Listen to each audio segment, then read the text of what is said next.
કોરોનાથી ગભરાવાની જરૂર નથી, રાજ્યમાં નવા વેરિયન્ટના ફેલાવા પર બોલ્યા ઋષિકેશ પટેલ। ગુજરાતમાં કોરોનાએ ફરી પગ ફેસારો કર્યો છે। ગઈકાલે રાજ્યમાં 2 મહિલાને કોરોના પોઝિટિવ આવ્યો હતો। આ મામલે આજે ગુજરાત સરકારના પ્રવક્તા મંત્રી ઋષિકેશ પટેલે કેબિનેટ બેઠક બાદ જણાવ્યું કે કોરોનાના નવા વેરિયન્ટથી વાયબ્રન્ટ સમિટને કોઈ અસર થશે નહીં। કોરોનાના નવા વેરિયન્ટથી આપને સાવચેત રહેવાની જરૂર છે। રાજ્યમાં છેલ્લા 6 મહિનામાં દર મહિને 20 જેટલા કેસ આવ્યા છે। ઋષિકેશ પટેલે કોરોના વિશે જણાવ્યું કે ભારતમાં હાલ 2300 જેટલા કોરોનાના કેસ છે। ગુજરાતમાં કોરોનાના 13 જેવા કેસ નોંધાયા છે। જો કે આ મામલે ચિંતા કરવાની જરૂર નથી, ફક્ત સાવચેત રહેવાનું અનિવાર્ય છે, કારણ કે 99% કેસ ઘરે સારવારથી સાજા થઈ જાય છે।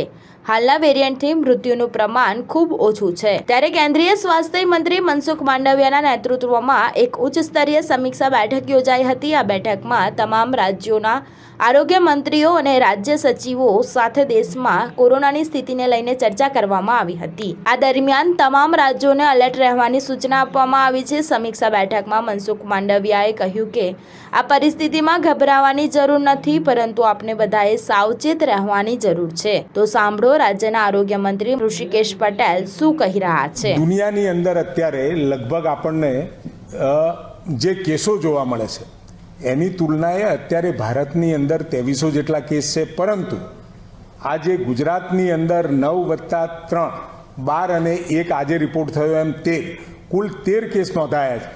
હકીકતમાં ઓક્ટોબર માસની અંદર પણ 20 કેસો નોંધાયેલા છે। આમ તમે છેલ્લા 6 મહિનાની એવરેજ જુઓ એટલે એવરેજ દર અઠવાડિયે 4-5-7 કેસ આવતા હતા। આજ સુધીમાં એક પણ જે વેરિયન્ટ ખૂબ માઇલ્ડ છે એના કારણે કોઈ પણ પ્રકારનું મૃત્યુ અથવા તો ફેલાવાનું પણ ખૂબ ઓછું પ્રમાણ રહ્યું છે, અને એની આપણે સારવાર માટેની ચોક્કસ આ વેરિયન્ટ ઓફ ઇન્ટરેસ્ટ છે, આ વેરિયન્ટ ઓફ કન્સર્ન નથી। સ્ટાર ન્યૂઝ 7 હંમેશા સચ્ચાઈની સાથે।